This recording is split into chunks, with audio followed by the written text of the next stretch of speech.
Je m'appelle Jean-Marie Thénault, je suis réalisateur, producteur camerounais et je suis au JCC avec un film qui s'intitule Le futur dans le rétro. J'ai fait une rencontre dans une conférence aux États-Unis d'une femme qui était prof d'université et qui retournait chez elle pour devenir reine-mère. Et elle m'a invité à l'accompagner et je l'ai accompagnée dans ce voyage. Et donc ce film, Le futur dans le rétro, finit par être l'histoire d'un retour impossible. Cette femme qui a vécu 30 ans aux États-Unis revient dans son village pour être reine-mère. Elle est reine-mère, mais en même temps, elle a ses obligations aux États-Unis, donc elle voyage entre plusieurs continents. Et ça pose aussi la question, avec toutes les transformations que nous avons eues en Afrique, pouvons-nous revenir en arrière? Comment avancer si on continue toujours d'épouser tout ce qu'on nous apporte de l'extérieur, soi-disant que c'est une forme de modernité? Et donc je me suis dit que peut-être que le futur pour nous est peut-être à explorer vraiment de manière sérieuse ce que nous avions et ce vers quoi tout le monde tend aujourd'hui, que ce soit la culture bio, que ce soit les médecines naturelles, c'est toutes les choses que nous avons parce que les plantes que nous avons sont des plantes qui ont des vertus, mais c'était un peu comme si dans les années 80, 90 et même les années 2000, il fallait toujours synthétiser tout, rendre tout ça, ajouter des produits, de nouveaux produits pour leur donner un semblant de modernité qui en fait c'était rajouter du poison dans ce que nous avions de bien. Donc c'est le retour en fait vers tout cela, les choses essentielles de la vie que pose comme question le film Le futur dans le rétro. Comment je suis arrivé à écrire ce film? Oh, c'est une longue histoire parce que si je dois dire comment je suis arrivé, mais ça part depuis le début. Parce que depuis le début, chaque film que je termine me donne la matière pour le film suivant. Donc, je suis arrivé au JCC pour la première fois, c'était en 1988, avec un film qui s'intitulait Bikutsi Water Blues, l'eau de misère.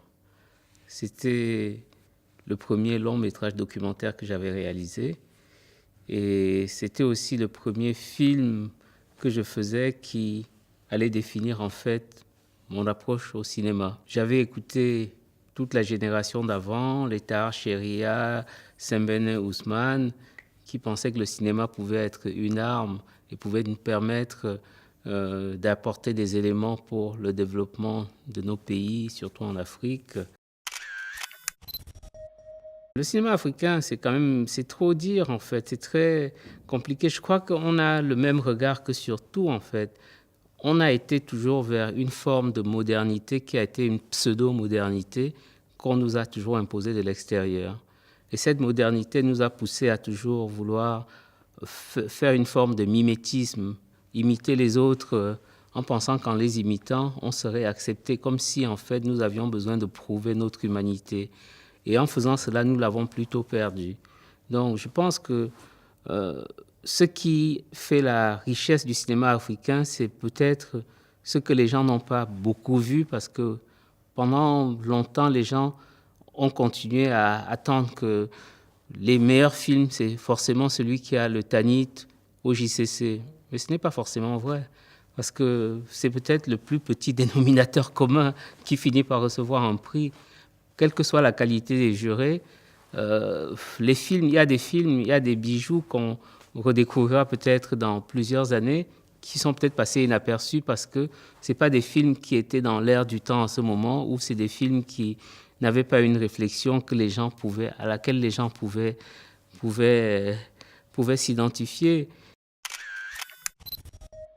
Au fil des années, je suis venu plusieurs années au JCC et je suis très content personnellement de l'évolution des JCC, notamment bon, parce qu'il y a un peu moins de pubs extérieures. C'est vraiment la Tunisie qui prend les choses en main, ça devient un festival vraiment qui se recentre à la fois sur le cinéma, sur les gens. Moi, j'ai le sentiment que la présence extérieure est moins forte et je trouve que c'est beaucoup mieux parce qu'en fait, c'est le cinéma qui gagne.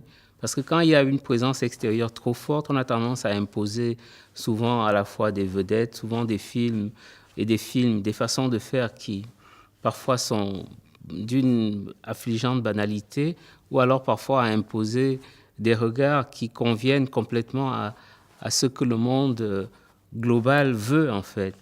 Et je pense que les JCC et le cinéma en Afrique doit rester un cinéma qui se préoccupe et qui se centre sur ce qui fait de nous des Africains et ce que nous avons besoin de montrer au reste du monde.